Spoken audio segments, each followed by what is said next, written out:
E vamos passar então agora às perguntas dos participantes. Obrigada. Gostaria de saber, pessoal lá Obrigada. da Maternidade Escola ou do Marcílio Dias, quem quiser fazer alguma questão, por favor, levante a mão. Então, para esquentar, eu vou começar com uma. Tá? Então, como a professora Valquíria mesmo ressaltou, existe um percentual importante de concomitância de lesões escamosas e mesmo de lesões escamosas exclusivamente lesão escamosa, mesmo com uma citologia de doença glandular, seja AGC ou seja adenocarcinoma in situ. Então, a minha questão é como a gente deve conduzir um caso em que a citologia é de doença glandular ou AGC ou adenocarcinoma in situ e a gente encontra uma doença escamosa de alto grau. Né? A gente pode desconsiderar ou considerar que essa doença escamosa é suficiente para justificar aquela citologia ou a gente deve prosseguir na investigação da doença glandular?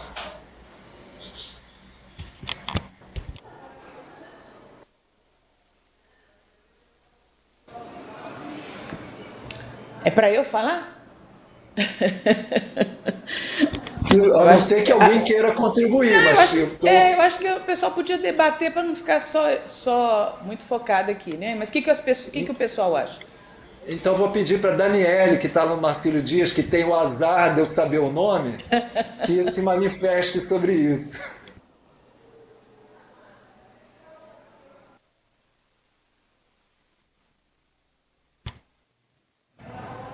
Tem que abrir o microfone aí do Marcílio Dias para a Daniele poder falar.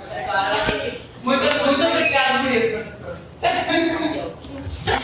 Não, então, eu acho, pelo menos lendo nas diretrizes, a gente investigaria faria realmente a biópsia, se precisasse, né, na verdade, ou a EZT, se a gente visse a lesão escamosa, mas também deveria investigar a lesão, se tiver realmente um adenocarcinoma. Então, se for acima de 35 anos, a gente pede também a ultrassom ou para investigar o endométrio. É isso, né?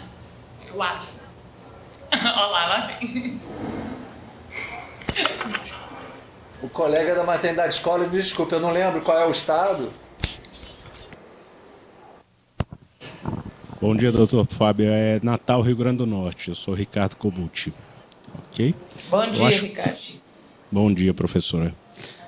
A nossa conduta também, quando vem uma citologia com adenocarcinoma in situ, mas por algum motivo na biópsia vem uma lesão escamosa de alto grau, na colposcopia a gente vê em epitélio escamoso também a lesão, é não deixar de seguir investigando para ver se tem lesão glandular e se tem essa lesão em algum lugar, ou no canal, ou na própria cavidade endometrial, por esteroscopia, por ultrassonografia, porque se a citologia acusou, né, nós não podemos simplesmente achar que aquela lesão de alto grau escamosa já é suficiente para a gente considerar paciente sem lesão de epitélio glandular, sem adenocarcinoma. Então, adenocarcinoma, o que eu costumo dizer para os residentes aqui, uma vez que deu na citologia, procure insistentemente, de forma muito séria, porque se deixar passar, tratar uma paciente com uma lesão escamosa, com uma conização, e ela ficar com uma lesão de endométrio, essa paciente pode ter um prejuízo muito grande aí e evoluir para um óbito, porque a gente deixou passar uma doença que às vezes tem o fato de ser traiçoeira, porque ela se esconde numa localização que passa despercebido se a gente não for obsessivo nessa busca aí. Essa é a nossa contribuição daqui. Valquíria, não quer comentar? Não, acho que é muito bem posicionado, muito bem orientado, né? A lesão glandular você tem que respeitá-la, as outras também, mas a glandular ela tem realmente esse potencial de nós nos depararmos com o invasor. E tem um inconveniente que ela é escondida, ela pode estar no fundo de uma cripta, ela está no canal. Então, diante da citologia alterada, mas a biópsia, né, caso tenha feito biópsia deu escamosa, nós temos que continuar procurando. Ela está em algum lugar, não tem como você ignorá-la. Eu concordo plenamente com os colegas. E aí, continuando nessa linha, agora a situação contrária. A gente encontra uma lesão endometrial, pensando na presença da lesão endometrial, a gente pode relevar a investigação do canal para procurar um adenocarcinoma in situ, ou seja, a lesão endometrial pode justificar todas as citologias com doença glandular, seguindo a ordem, Daniele. Tá demais. Não, o que o senhor queria saber era se por um acaso a gente achasse uma lesão endometrial, se já daria por satisfeito, né? Bom, eu acho que deveria pelo menos continuar o segmento dessa paciente para ver, tipo, reavaliar em 6 meses para ver se realmente no colo não teria nada além ou se teria alguma outra lesão endometrial ou glandular. Ricardo?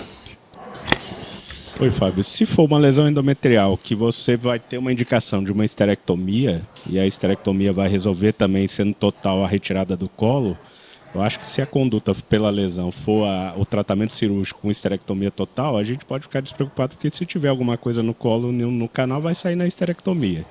Então, agora, se você tiver uma lesão endometrial, uma hiperplasia, alguma coisa que você não vá indicar a esterectomia, aí vale a pena você fazer como a professora em Brasília disse, que é sempre suspeitar que doença de epitélio glandular ela vai ficar escondida e que você não pode relevar ao segundo plano. Mas na prática aqui, se você já tem uma indicação de uma esterectomia total e vai tirar colo e canal, você sabe que é o tratamento, né, com estadiamento, né, oncológico, tudo você fica mais tranquilo em relação a isso, numa lesão in situ, né, para esterectomia. Pois é, aí eu já penso um pouquinho diferente. Algumas considerações. Então, o que eu entendi? A paciente tem uma citologia, tem alterações endometriais na citologia, e aí que provavelmente uma doença endometrial. Então, primeiro eu tenho que esclarecer a doença endometrial. Ela vai para o ultrassom, se ela tem espessamento, se ela vai fazer uma biópsia de endométrio, pode ser por esteroscopia, Novak, Amil, Pipélia, isso não importa, até a curetagem. E eu preciso ter certeza se a origem da doença de fato é endométrio ou colo. Se for no colo, uma das coisas que poderia nos ajudar muito para fazer o diagnóstico diferencial, caso nós tivéssemos o teste de biologia molecular. Porque a lesão HPV induzida é de colo, endométrio não é HPV induzida. Então, a partir do momento que eu sei que ela é de endométrio, eu vou tomar conduta para endométrio. Se eu sei que ela é de colo e for invasor, dependendo do grau de invasão, a esterectomia não é o tratamento que vai resolver o problema do paciente.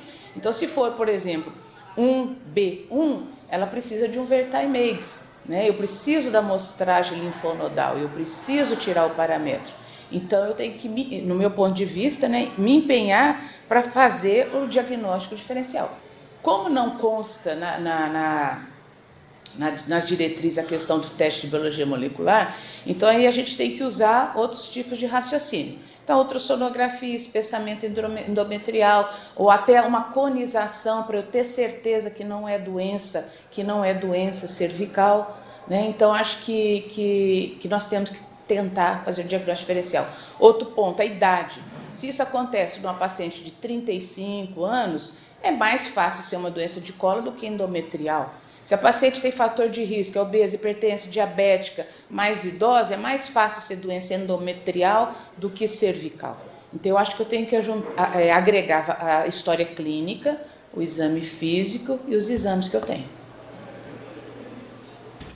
Eu acho que eu causei uma confusão aí. Existe alteração glandular com suspeita ou com provável origem endometrial. E aí a investigação vai ser priorizada realmente para endométrio. A situação que eu estava falando é outra. Nós estamos com uma paciente com citologia de adenocarcinoma in situ ou adenocarcinoma, em que não menciona a possibilidade da origem endometrial, e na investigação a gente encontra uma doença endometrial.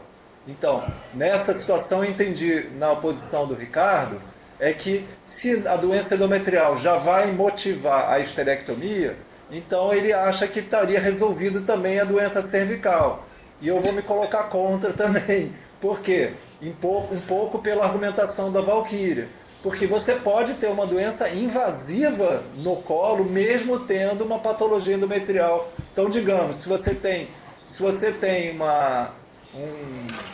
um pólipo endometrial que vai ser retirado, ou mesmo uma hiperplasia endometrial com alguma atipia, em que você vai fazer uma panhisterectomia, né, dá azar de encontrar um adenocarcinoma do colo invasivo, que a panhisterectomia não seria suficiente, teria que ser um Vertine, né, um PIVER3. Então, nesse caso, eu acho que mesmo com a doença endometrial, o cone não está afastado. Por isso que a recomendação coloca que, se tem, como a doutora Valquíria mostrou, se tem suspeita de câncer, vai tentar fazer o diagnóstico de câncer pela biópsia. Se não tem, tem que fazer cone. Independente de outros achados.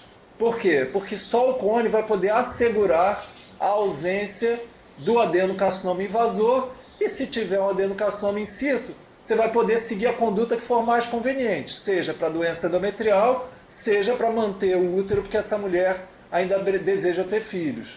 Mas o cone realmente não tem como evitar. Pode falar, Ricardo.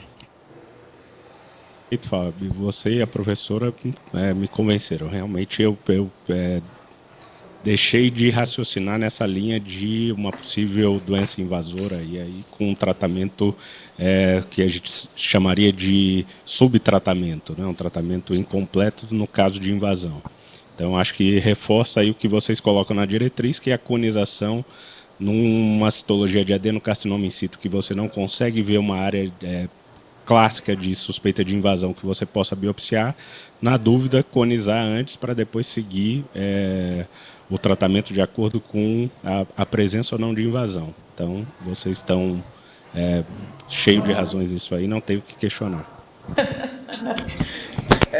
Eu acho também que a gente tem que pensar muito na conização como um método diagnóstico, né, principalmente nessa situação. Então, a gente precisa usar a conização para excluir a doença importante invasiva ou pré-invasiva do canal. E talvez a gente tenha incorporado bem esse conceito do cone como diagnóstico, porque a gente tem feito sempre a conização eletrocirúrgica, com anestesia local, com curta permanência. Eu tenho certeza que nos locais que ainda se faça uma conização a frio, em que vai precisar fazer uma raquianestesia, talvez um tempo maior de cirurgia, as pessoas já pensem mais em partir direto para a histerectomia. Isso faria sentido, mas não é o cenário que a gente está colocando. Eu queria também colocar uma outra questão, provocar, que foi uma questão que a professora Valquíria abordou, que é o uso, a escolha entre o ultrassom ou a estereoscopia na investigação da patologia endometrial em função da paciente estar no menacme ou na pós-menopausa. Eu não sei se alguém gostaria de colocar alguma questão. Ricardo, gostaria, não? O colega que está com o Ricardo gostaria também de participar?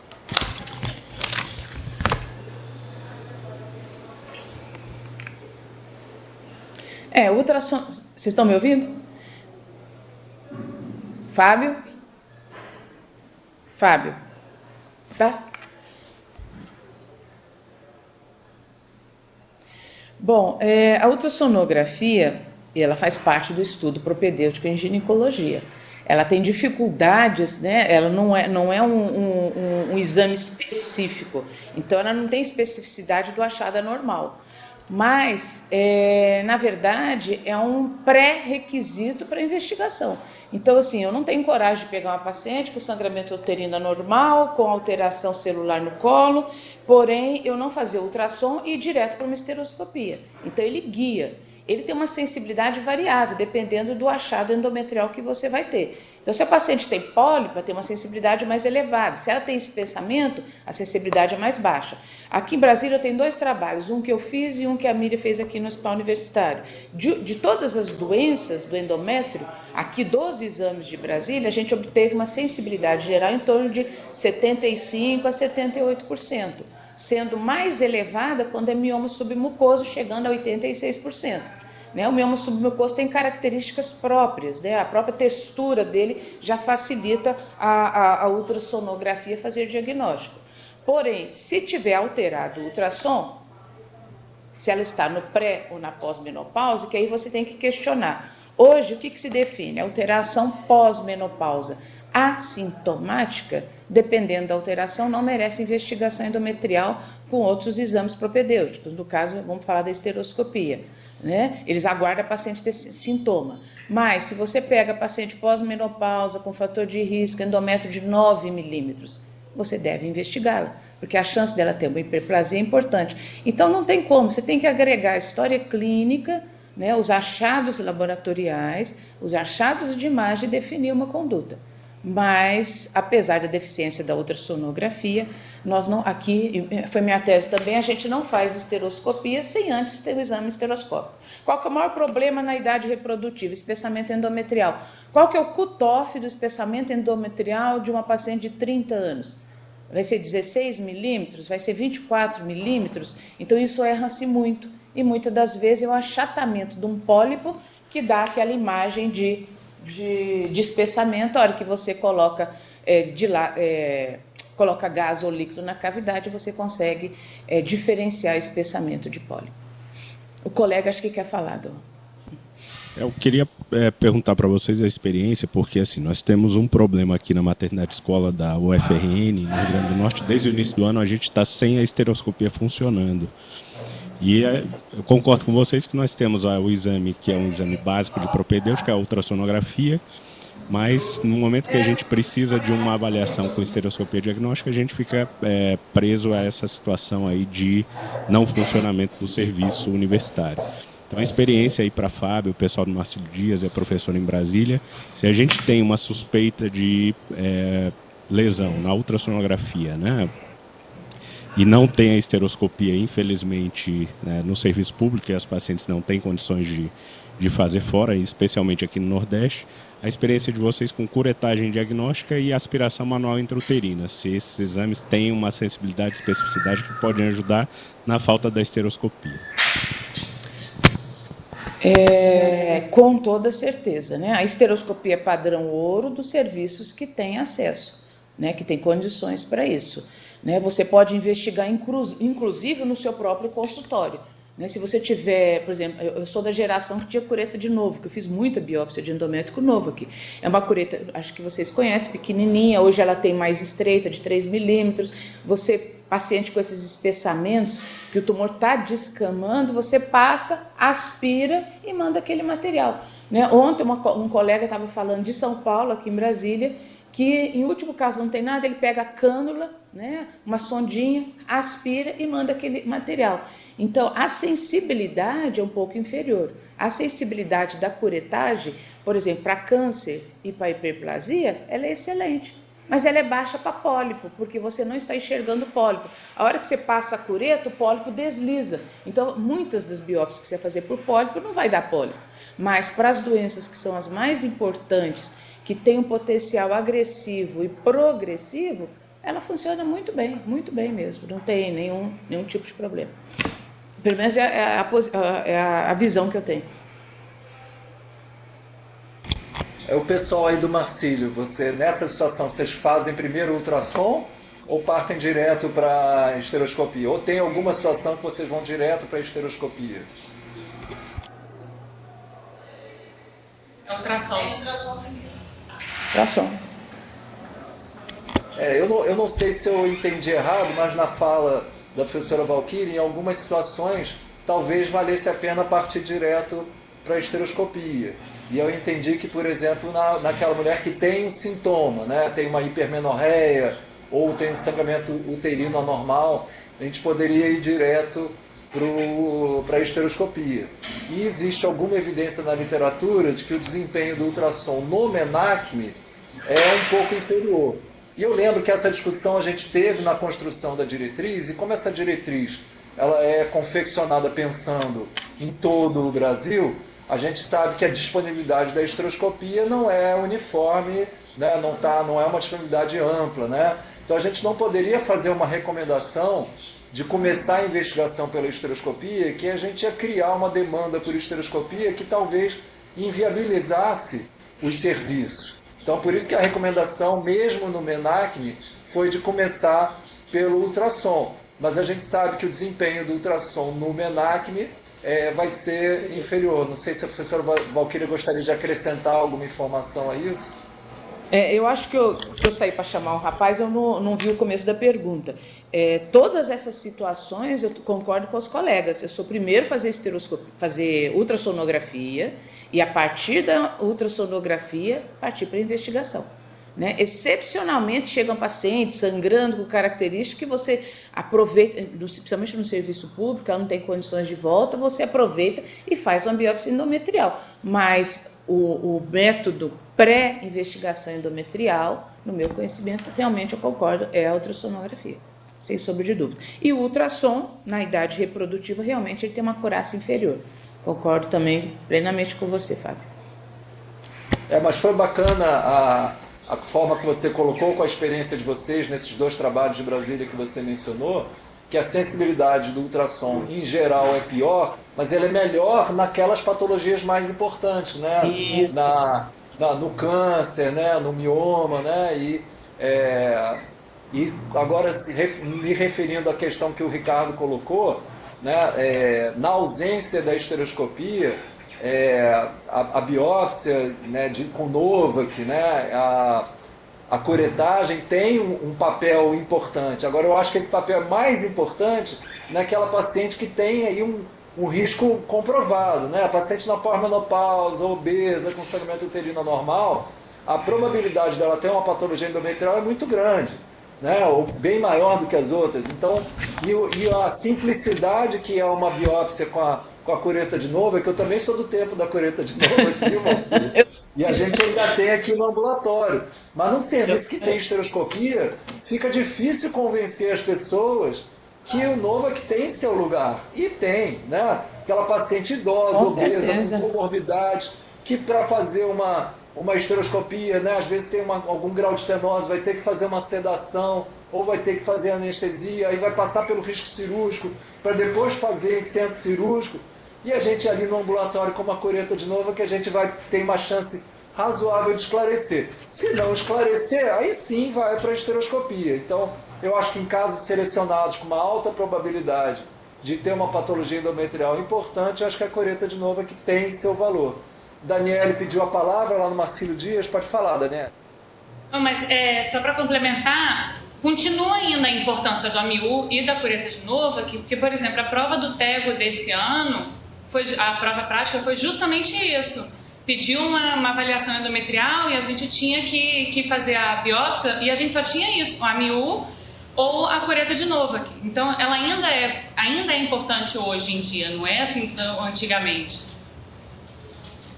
Agora, Fábio... E qual era a resposta certa? Não, deixa eu falar sobre isso, Fábio. Podia usar qualquer uma. A verdade, tipo, a gente falava que era histeroscopia com biópsia, só que aí falava, faça a biópsia. Quando você vai ver, só tinha esse material. Fábio. Pode falar. É o seguinte, essa questão do TEGO, ontem a gente estava discutindo sobre isso, né? A histeroscopia foi muito divulgada como padrão ouro, em livros, em tudo quanto é lugar. E aí foi colocada uma caixa, né? Começou a pergunta, paciente de 50 e tantos anos, com sangramento, endométrio de 9 milímetros, isso que eu lembrei dos 9 milímetros, né? Paciente de 9 milímetros, o que fazer? E muita gente respondeu histeroscopia. Muita gente errou essa questão, porque em vez de sabia que tem que fazer biópsia, né? Histeroscopia mais biópsia. Não é só histeroscopia, eu lá olhar e tirar. E aí, na questão seguinte desse caso, era uma caixa cheia de instrumentos, né? Position, não sei o quê, tinha espéculo e tinha esse material. E muita gente passou o espéculo e não sabia como fazer uma biópsia de endométrio. Então, o que eu falei com o colega ontem? Falei, é obrigação nossa, nós temos que ensinar ainda os alunos a fazerem biópsia de endométrio na época como nós aprendemos, porque a histeroscopia não é possível ter em todos os serviços do Brasil. né? Então, tem muito em determinadas regiões. Em Brasília, a fila é de 200, no mínimo 200 pacientes com esteroscopia. A hora que eu fui chefe lá do hospital de base, a hora que eu fui selecionar as pacientes, daquelas 200, umas 10 de fato precisavam, estavam sangrando. Essas 10 precisavam estar na fila? Em hipótese alguma, elas poderiam ter feito amil, novo, pipele, no próprio ambulatório, elas não precisavam esperar. Então, eu concordo plenamente com a colega, esses métodos continuam, são eficazes, principalmente para as doenças graves. E essa questão prática de colocar como fazer procedimento vai continuar nas provas do TEGO, porque nós precisamos divulgar isso e a pessoa tem que sair da residência sabendo essas outras opções, pelo menos no meu ponto de vista. Eu acho que está bem. Pode falar, Ricardo.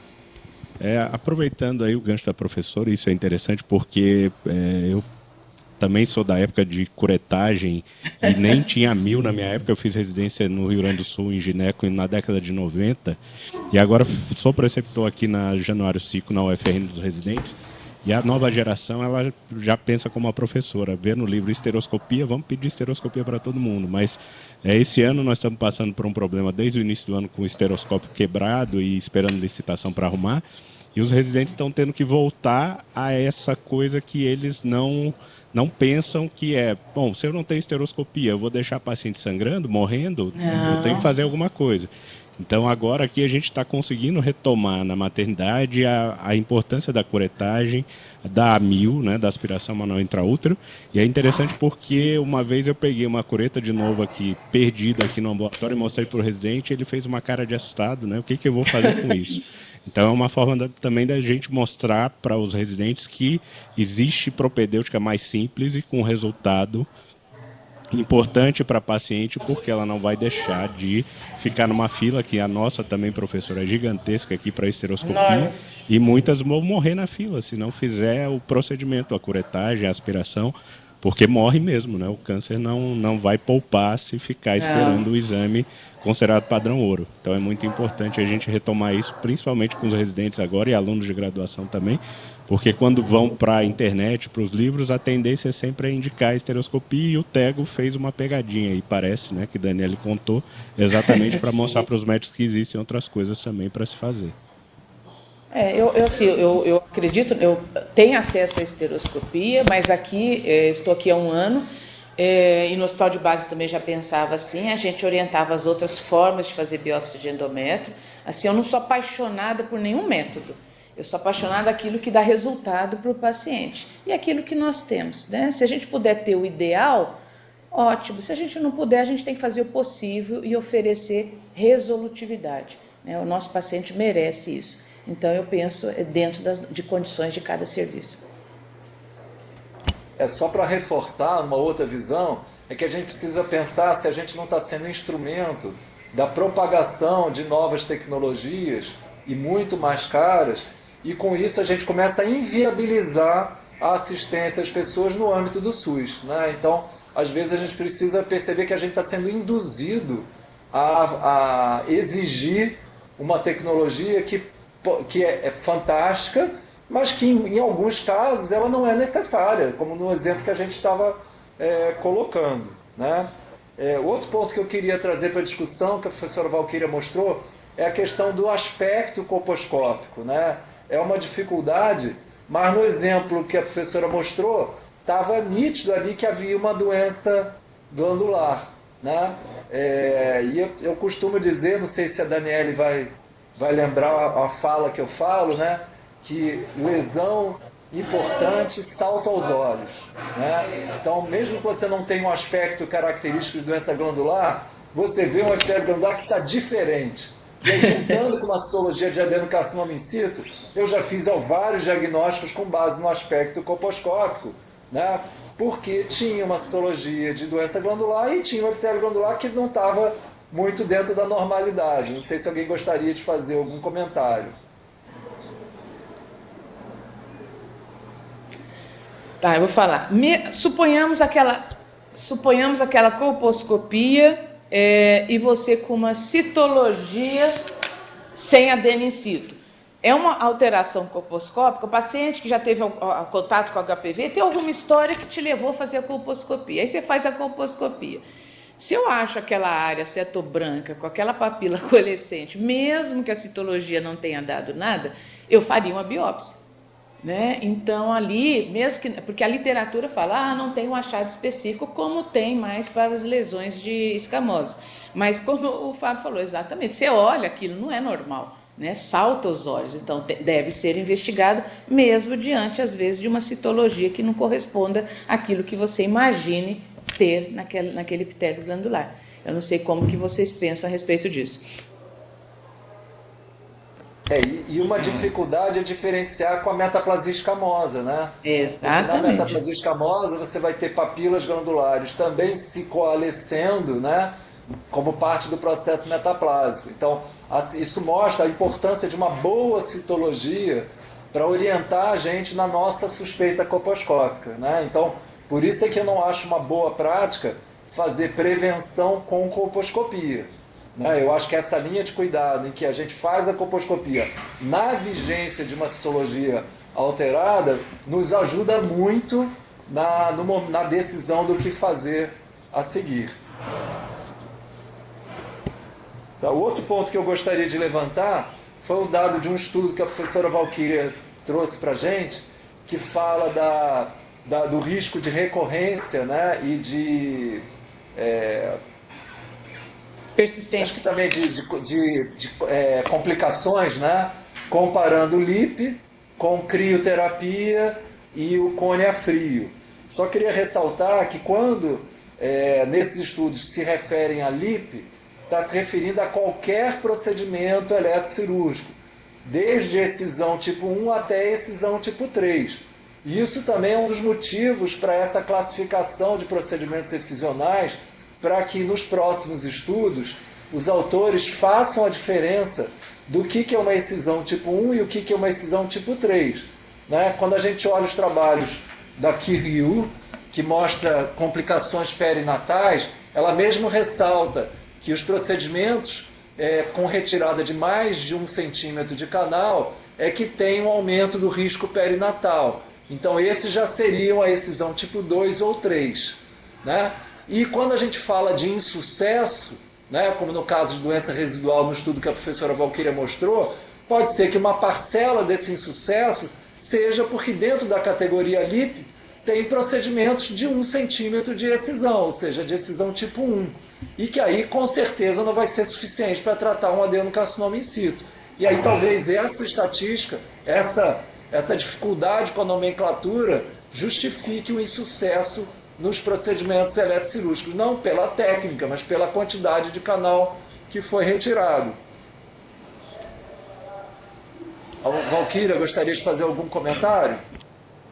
Não, acho que é isso mesmo. A gente tem que analisar, ponderar todos os aspectos, e mesmo porque a terminologia não é de longa data, né? Então, e o trabalho é de um levantamento longo. Então, conclusão, pode ter um viés aí de seleção importante que comprometeu o resultado.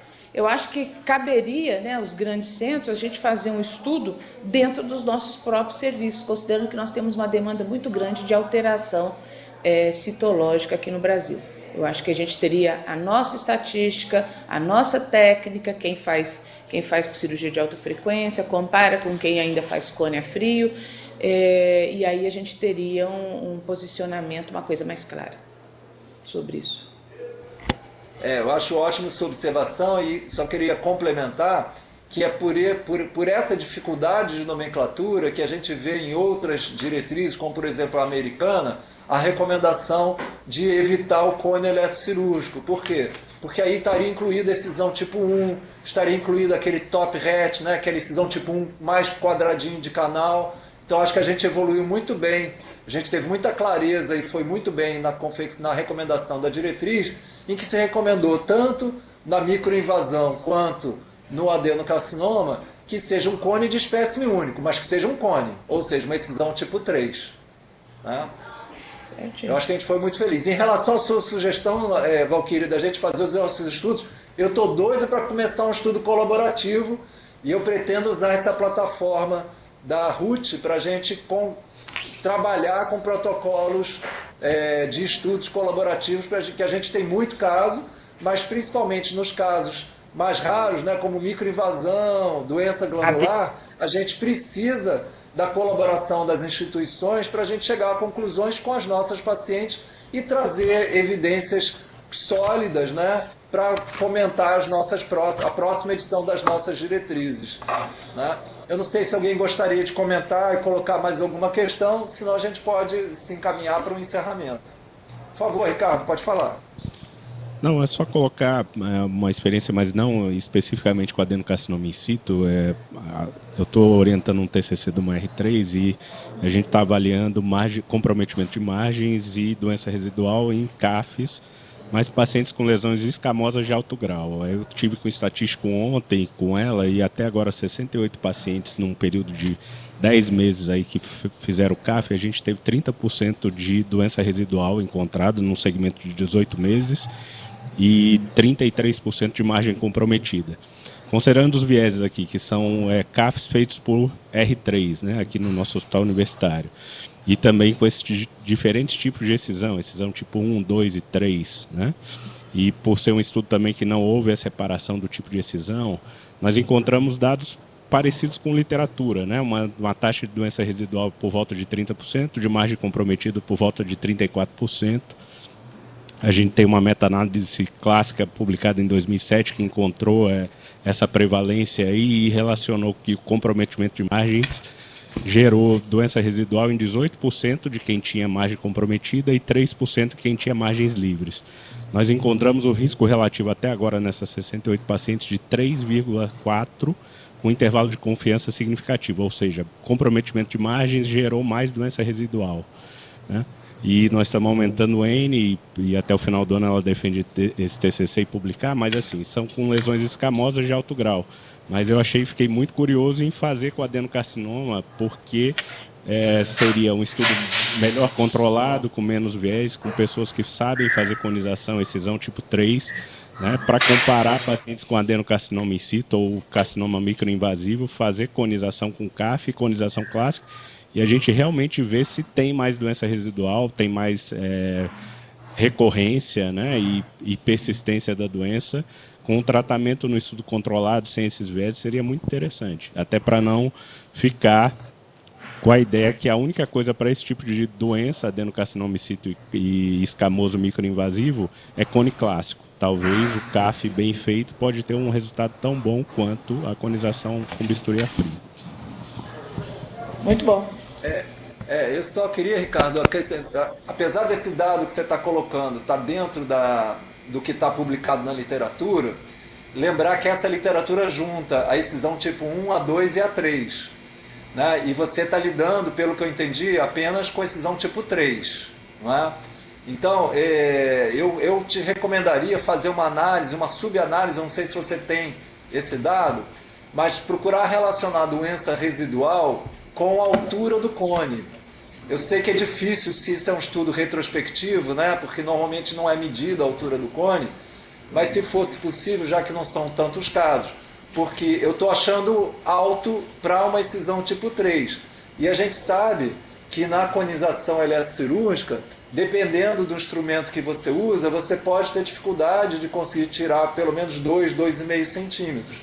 A gente vai ter uma próxima sessão em que a gente vai falar de técnicas, né, de tipos de excisão, e aí eu estou aqui pensando em trazer um vídeo, né, não sei se a gente já apresentou, né, anteriormente, eu acho que sim, agora não tenho certeza, em que a gente mostra que com alguns instrumentos você pode conseguir altura de cone maior, menos margem comprometida e, por conseguinte, menos doença residual. Que apesar de 18% estar dentro da literatura, eu estou achando alto, não sei a impressão da Valquíria, mas pode completar, Ricardo. Deixa eu só corrigir, Fábio, porque assim, um viés desse estudo, desse TCC da residente, e além de ser retrospectivo, é que ele não separa o tipo de excisão. Então não é só tipo 3, a gente tem 1, 2 e 3 também, por isso que está alto nessas 68 pacientes. Até pelo fato de ser retrospectivo, a gente não conseguiu controlar para fazer só tipo 3. E assim, eu tenho informação sim sobre a altura, largura, né, profundidade do cone. Ontem o estatístico comentou que vai fazer uma análise especificamente sobre isso com doença residual, né? Mas a gente tem os 3 tipos de excisão e a nossa taxa de doença residual nessas 68 pacientes foi até um pouco maior, foi 29% até agora, né? Mas tem esse viés, a gente não separou pelo tipo de excisão, a gente tem os 3 tipos de excisão e tem um viés também que são cirurgias de alta frequência feitas por R3, né? Então tem a questão também da habilidade do cirurgião, né? Então nem sempre a gente consegue fazer só a excisão do tipo 3, no nosso estudo não vai ter como fazer isso. Por isso que eu comentei e fiz questão de trazer essa experiência aqui que está sendo feita, né, esse estudo que está sendo feito aqui na UFRN, porque a ideia de um estudo colaborativo, e aí só a excisão tipo 3 e um estudo controlando os vieses, e aí até com essa sua ideia também da análise da altura do cone, eu acho que seria muito interessante o resultado, porque aí a gente provavelmente encontraria menos doença residual. Eu concordo contigo. E a questão do N, né? Considerando que é uma doença relativamente frequente, eu acho que se você conseguir um N maior, eu acho que estratificando o tamanho do cone, eu acredito que você vai conseguir atingir seu objetivo. Professor, o N a gente está aumentando, com certeza a gente ainda não vai nessa 68, porque para análise estatística é pouco mesmo. É pouco, é um N muito pequeno para esse tipo de avaliação. E apesar de você não ter separado os procedimentos por tipo de excisão, talvez você tenha informação se a JEC era completamente visível ou não. E aí você poderia também fazer uma análise nessas situações, porque eu acredito que com a JEC visível vocês tenham feito procedimentos menores, que aí talvez você pudesse inferir que provavelmente foram excisões do tipo 1 ou 2 com JEC completamente visível. Aí acredito que o percentual de doença residual seja inferior. Isso, essa informação eu tenho como conseguir sim. Mas agradeço pela colaboração de vocês e as sugestões. Ok, se ninguém tiver mais nenhuma questão, estou encaminhando para o encerramento. Então, eu agradeço enormemente, mais uma vez, a colaboração constante, frequente, permanente da professora Valquíria, não só nessas sessões, mas conduzindo os grupos de revisores. Dizer que a gente continua contando com ela para as próximas colaborações que a gente está programando, né? Agradecer a lembrança dela da possibilidade da gente desenvolver estudos colaborativos. Eu acho que a gente se fortalece com isso, e convidar os próximos para as próximas sessões. Se não me engano, a próxima é sobre exposição da junção escamo-colunar, técnica, tipos de excisão e uso da citologia durante a colposcopia, que foram questões que surgiram durante a confecção das diretrizes e que nos levou a criar o capítulo de tópicos complementares. Então, palavra com a professora Valquíria para se despedir e fazer alguma informação adicional que gostaria, e a gente encerra a seguir. Bom, eu que agradeço a oportunidade de ter estado na primeira edição e agora na segunda. A AGC e a AD, eu acho que foram as menores apresentações, porque eles são menos frequentes, não tem tantos trabalhos e as polêmicas ainda não estão totalmente esclarecidas. Mas foi uma grande satisfação. E é isso, agradeço a participação dos outros colegas, os questionamentos, as colocações. Sempre acrescenta, sempre a gente sai com uma ideia nova, um projeto novo. E eu acho que isso é muito importante, isso que nos mantém, né, felizes na nossa profissão. Só tenho a agradecer. Só isso. É isso aí, aprendendo sempre, né? Então, me despeço aí do Ricardo, da colega que está com ele, vendo que já se tornou habituê, a gente agradece, o pessoal do Marcílio também. Tá joia, obrigado. Bom final de semana para todos. Para vocês também, um abraço. Então, tchau a todos. Tchau, tchau.